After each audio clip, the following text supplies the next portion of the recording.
Lesbian Detectives. Unsolved cases. She's still missing. Yeah, they haven't found her yet. Well, let's talk about it. They say he vanished without a trace.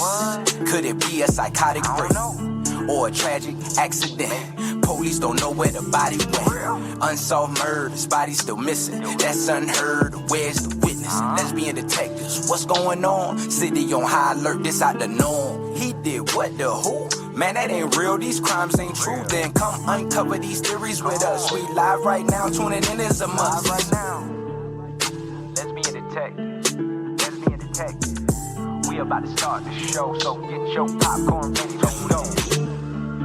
Pay attention to the message I present to you, the Lesbian Detectives. This is Lesbian Detectives. I'm Sierra. And I'm Elizabeth. And we are here talking about missing and unsolved murders. We are discussing cases that you have forgotten about or never even heard of. So sit back, relax, and let's start this podcast.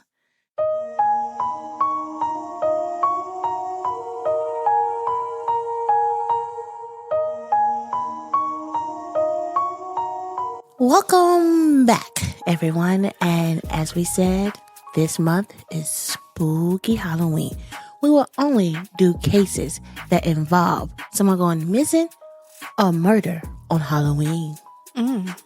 So I hope you guys enjoyed this one. I have actually enjoyed it. It's been so many cases that I uncovered that have been happening. I enjoy the candy, but nothing else. And also it's our daughter's birth month. So, her birthday weekend, guys, it was just a lot. You can check out our social medias. We went kind of overboard a little bit, but that's our only child, so that's how it is. Today's case is about a young woman going out with her friends to celebrate Halloween. As her friends drop her off at her apartment at 4 a.m., that was the last time that anyone has ever seen her again. When she didn't show up for work, her friends started to get very worried. 3 days later, that's when her friends made a missing person report. As the police started investigating this case, they discovered they might actually found the killer. This is the case of Cindy Sung. Cindy Sung was born on February 25th, 1980 in South Korea. She spent most of her life there before moving in 1995 to live with her family in Alexandria, Virginia, with her aunt and uncle. Cindy was enjoying every minute of her newfound freedom in America. After graduating high school, she was accepted into the Pennsylvania State University, where she majored in integrative art, a course that combined engineering, communication, and science. She was smart. Yeah, that's what I was about to say. 3 in 1? Jeez. I was so bad in science. I failed that class. So I didn't fail it, but I barely passed. She quickly joined the Korean Undergrad Student Association, the American Red Cross, in 2001. Cindy was 21 and a senior, gearing up to graduate the next spring. She lived off-campus housing in State College. In addition to her classes, she was juggling 2 part-time jobs. No way. That's too much. Right. Did you hear the course that she was doing? Right. And had 2 jobs? I had 1 job and I was in sports when I was in college and I was barely making it. She was dedicated. Shoot, I have a 40-hour job and I'm barely making it. I need like 15 cups of coffee. Despite the challenging nature of the course and juggling multiple jobs, Sydney remained disciplined and devoted to achieving her goal in graduating. On the 31st of October, Cindy decided to have a night off from her studies and celebrate the holiday. Cindy and her friends Stacy and Lisa were set to attend a costume party at Player Nightclub on College Avenue. Dressed as a pony in a white tennis skirt, bunny ears, and a tail, she arrived at the party where she met her friends. The trio stayed until 2 a.m. the following morning when they moved on to a friend's apartment to continue partying and playing video games. Cindy was dropped off by her friends at 4 a.m. on Thursday the 1st of November, outside of the Parks Apartments on Clinton Avenue, the place where she called home. This was the last time they saw their friend, as from this point, Cindy Sung disappeared. Mm. Cindy's roommate returned from visiting her family later that day and wasn't concerned about Cindy not being home.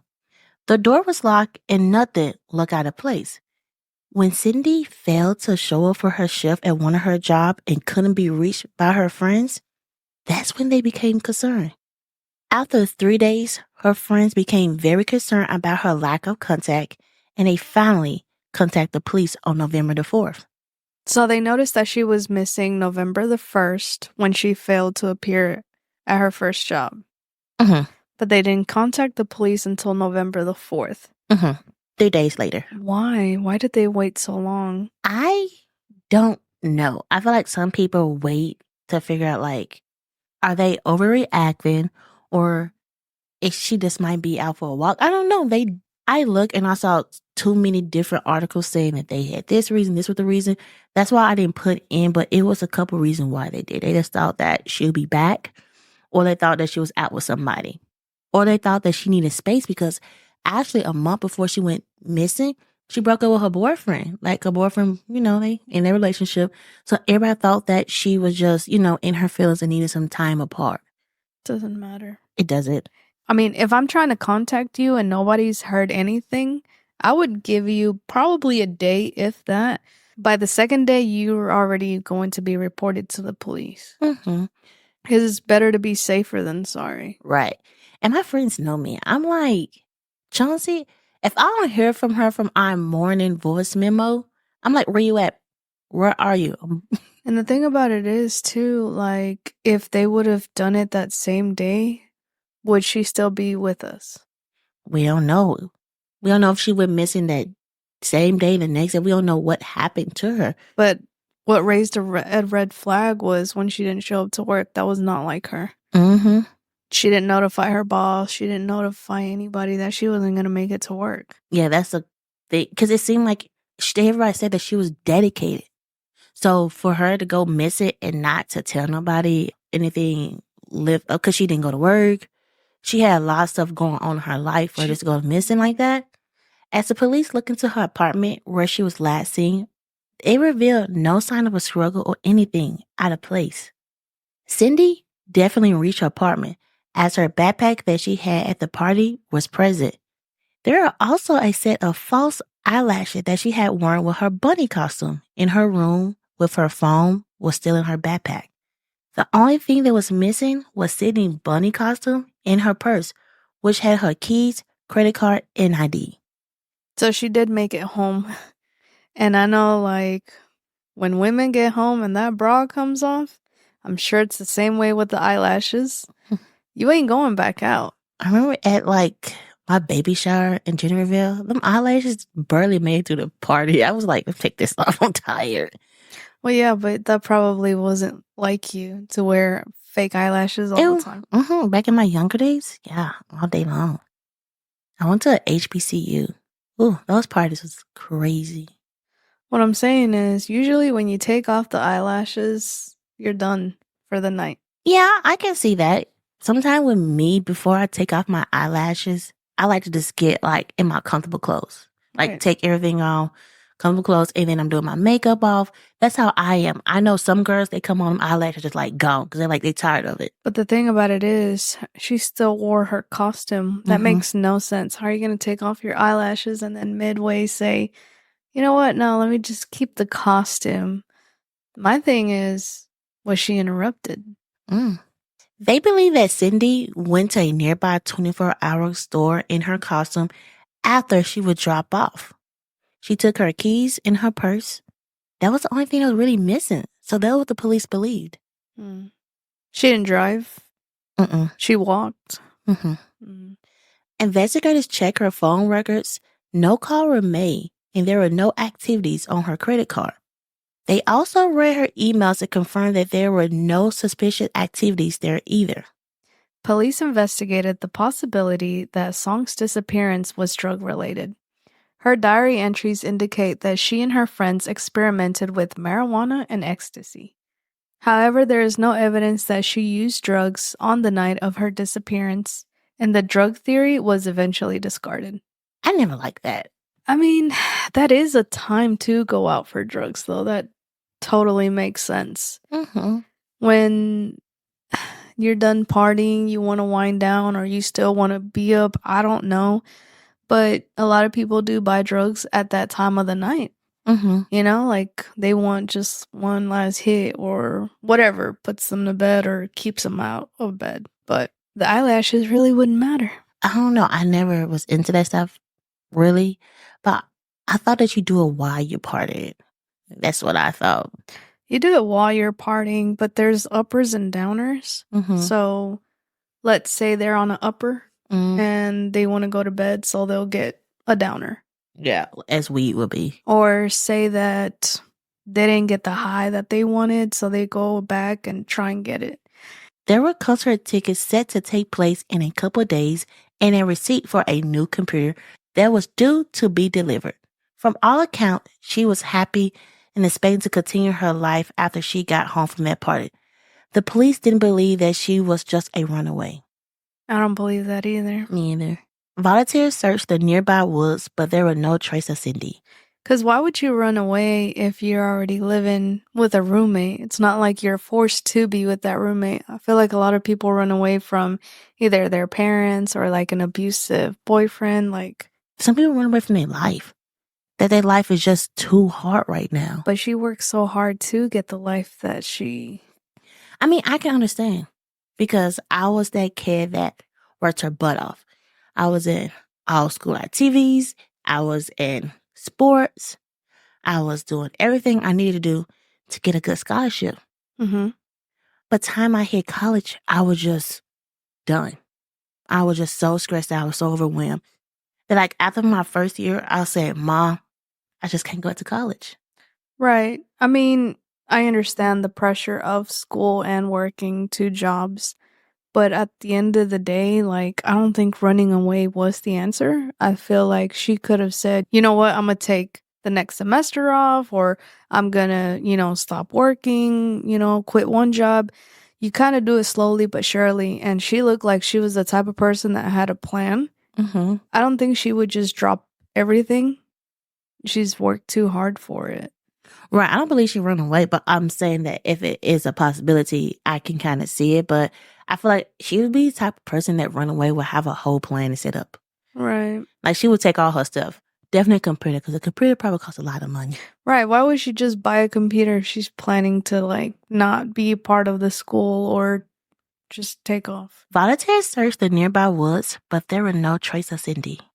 Because it was 2001, there were no GPS tracking available and no social media to check. When Cindy's mom heard the news that her daughter was missing, she traveled from South Korea to aid in the search for her daughter. She kept her daughter's story alive and generated international cover for this case.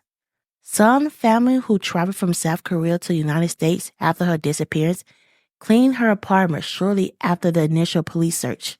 They discovered physical evidence that might have been there. I mean, I feel like if the police did the search, it'd be okay to take some of the evidence away. I mean, some of her stuff away to me. Well, it just all depends. They reported her missing 3 days after. When did her family come and take her belongings? They came in soon after. Like when her mom found out that she was missing, her mom came. Her mom was like, no, not my child. And her mom was really her mom and her brother was really in the news, getting her story out, getting it out. Like, this is my daughter. Please, please help. But even if they cleaned everything out, I don't know if what they threw away, but what if they kept some of the stuff, They could always revert back to, oh, yeah, we did see this, or, oh, no, we didn't see that. Mm-hmm. A few days after Cindy was reported missing, an eyewitness came forward to tell the police that they saw a woman who looked like Cindy was dragged kicking and screaming into a car in Philadelphia, Chinatown district, nearly 200 miles away. The witness said that she saw a woman who was forced into a vehicle by a man who was yelling at her, the witness, to leave him alone. The police didn't really believe this because the witness, She changed her story several times. And then she was 200 miles away. Right, girl, how? Because she was just going to get the gas station, store, something to get some snacks. And say, we don't know what really happened. Nobody know. They would have snatched her away Say 5 miles away because she's walking. Yeah.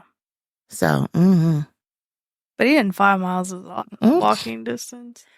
In 2003, bank robber and serial killer Hugo was brought in as a suspect in Cindy's disappearance. An informant told police that Hugo had abducted a woman along with his accomplice, Michael. He kept her in a walk-in freezer until she died. But in May of 2002, Michael was a fugitive. He was found guilty of multiple felonies and disappeared along with his girlfriend, Tammy. Wow. Hugo admitted to abducting Sydney, but told investigators that Michael was the one who killed her and kept the bunny ears she was wearing as a souvenir. Hugo told police that he and Michael mistook Sydney as a sex worker and kidnapped her. Wow. He said that Cindy's body was buried in Lucer County, Pennsylvania. But there's another side to the story. The informant went to say that Hugo killed Michael because he kept the bunny ears as a trophy. So, that's another thing. He alleged that Hugo was responsible for murdering at least 16 individuals.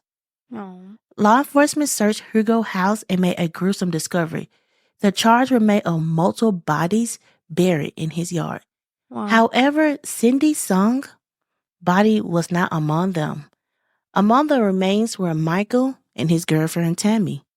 It is possible that Cindy's body wasn't found on the property during the search because Hugo had moved her 3 months after she went missing. The discovery of Michael's body meant that the investigators had a dead end of the search of Cindy. She could be buried anywhere. Hugo said that she was buried somewhere in Pennsylvania. He told them the county. But to me, I don't know. When I was looking at this case, I'm like, it seemed like we have the person who did it, but it seemed like he's like, no, it's Michael. But he still should have been charged in some type of way to me. But if they're friends, killer buddies, wouldn't they tell each other where they buried him and what they did and how they did it? Okay, I feel like we should wait to theories because we really finna get into this, ain't it? Because, I feel like your brain is kind of working a little bit. Yeah. That was the only suspect that the police had. Investigator has been unable to prove Hugo's involvement in Son's disappearance. But they had not ruled him out as a suspect either. He was acquitted of the murder charges against him, but he was convicted of 2 counts of abuse of a corpse in March of 2006. Abuse of a corpse? Yeah, I mean, shock, right? 16 people. The person said that he killed 16 people, but they found multiple bodies and he didn't get charged for murder? You killed. Do you know what abuse of a corpse is? Yeah. But for the fans that doesn't, wife, please break it down for them. Necrophilia. Yeah. It's whenever they have a fetish for dead people. That is disgusting. Mm-hmm. Yeah. We fit get into theories. Groups on the Penn State College campus criticized both law enforcement and the university official for their lack of progress in Song's case. Authorities say that they have investigated every lead in her disappearance, but there is minimal evidence. Song's case still remains unsolved. But before we end this case, let's sit back and remember the young lady. Cindy Song was a hard worker. She worked 2 jobs and was going to school. The sad thing about this case, she had 1 more semester before she graduated and started her dream career. And guys, please, if you know anything that can finally give the police the evidence that they need, tell them. And this is the case of Cindy Song. Let's get into some theories. Let's get into some theories.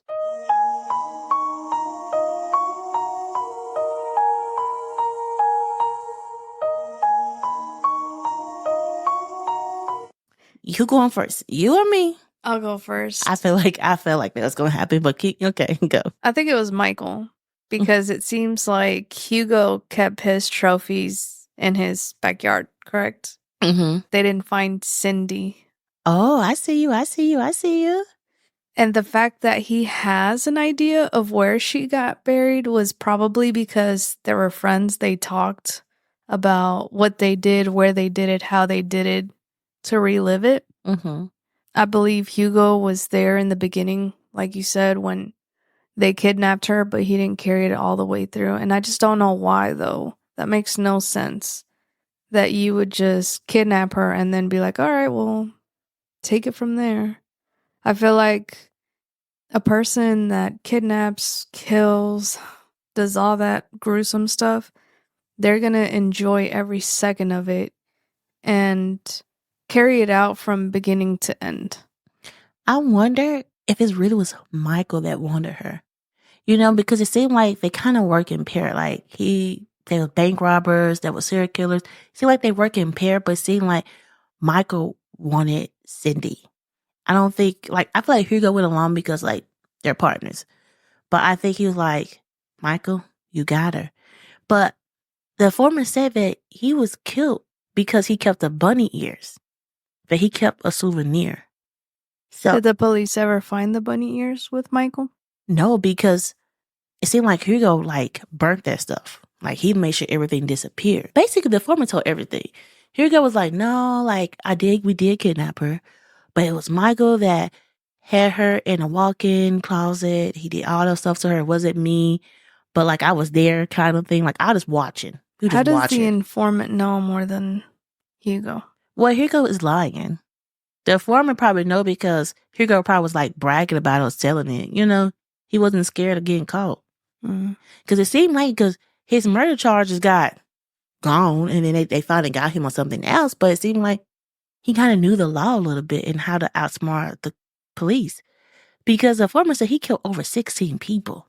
But they didn't find all those 16 people on his property. And he also burnt them. So that was another thing. That's what I'm thinking. I wonder if Hugo killed him because, like the foreman said, because of the bunny ears and that he didn't want to get caught. And Michael was trying to keep him. He was like, nah, man. They probably had like a big fight. He probably killed Michael, then killed his girlfriend. Like, nothing.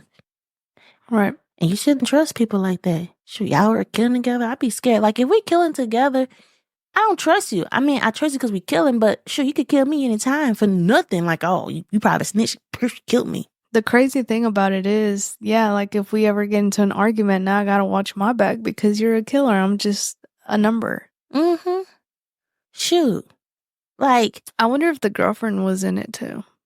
I feel like she probably knew something. I don't know. Sometimes girls who are in their life because of their person, they know things, but they also like keep a blind eye to it. You get what I'm saying? Like, they want to know, but they don't want to know. Like, oh, I want to know all this stuff, like all that. The fact that he killed her doesn't give me innocent bystander vibes, though. You kind of know who you're dealing with. Mm-hmm. You are who you hang out with. Or Mm-hmm. that's what they say. Mm-hmm. So I don't think she was completely oblivious. I feel like Hugo would have only killed Michael if she had no idea of what they were doing. Right. He killed her for a reason. Because he could have easily said, hey, he could have easily said, Michael, come to the house, let's talk. Mm-hmm.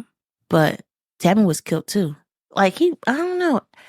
I just always wonder, did she really leave her house just to get some snacks, that night? Yeah, and that's the crazy thing about it is, I'm not saying that she was under the influence, but a lot of people know that it's dangerous to go outside, especially at a certain time of the day. I don't care where you live. Mm-hmm. And if she was under any type of influence, it would be easy for her to like be like, oh, okay, well, let me just go down here real quick. I myself am like, you know what? It's not worth it. Mm-hmm. I'll get the cheeseburger tomorrow, or let me see what I got in the fridge. But the fact that her friend dropped her off, made sure that she was inside, and then for you to just leave like that, like it seems a little bit irresponsible and unsafe. But it seemed like her friends and mom said she did it 1,000 times. She always did that. And I felt like she probably felt safe doing it. And I always wondered, because I looked at like where she stayed at, but it's hard because you have so many places around. You don't know where she went to around that day. Like, which store were you going to? And that's the sad thing about it. We don't know, like, how far was the walking distance. Mm-hmm. Because what if it was like 5 or 10 minutes walking and they easily got her? And the crazy thing about it, they knew that she was a sex worker. They said, oh, like, when we figured out she was a sex worker, because a sex worker, you wouldn't have to kidnap. If you think about it. No, They would just came in freely. So for you to say, oh, we found she was a sex worker, you didn't think that, because she was, they would say, how much? How much for a good time? And she'd be like, no, like, okay, walking. It didn't click then that she wasn't a sex worker. But the thing about Excuses. it is, like, they're hunters. They don't want somebody who's gonna be easy prey. Mm-hmm. They're gonna want somebody who's out of reach. Mm-hmm. Like, that's how they get their fix, or that's how they enjoy it a little bit more, I feel. I don't know. But yeah, no, the fact that she was a sex worker, to me, also doesn't make any sense. Right. It's probably, like you said, Michael was interested in her. Hugo helped her out. At the end of the day, Hugo should be held responsible for her death because he was there for the kidnapping. And if he knows more or doesn't, he was there at least for the kidnapping, so he should be charged.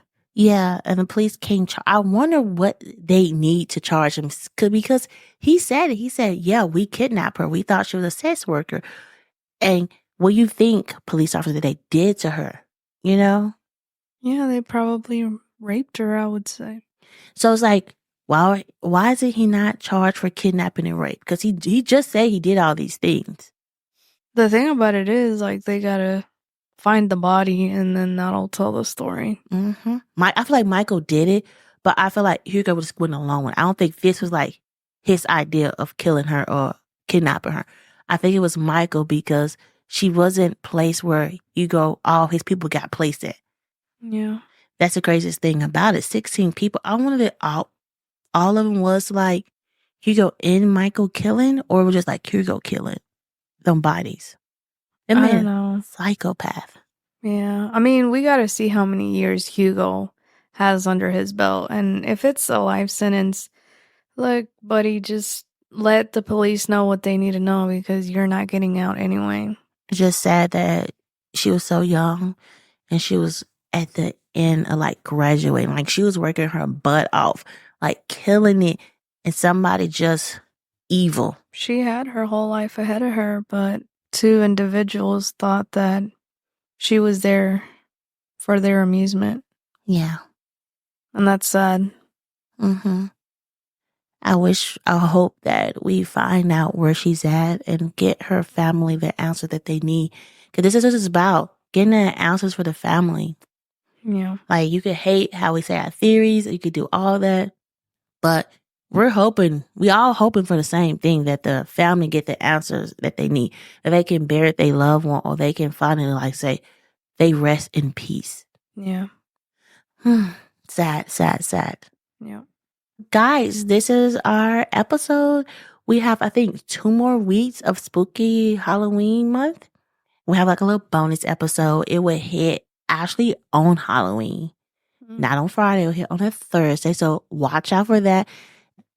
This case right there is amazing. Not amazing, but like I love it. When I heard it the first time, I'm like, oh, this is what it means when they say don't take candy from anybody. So I can't wait for you guys to hear the case. You probably already heard it before, but you didn't hear how we say it.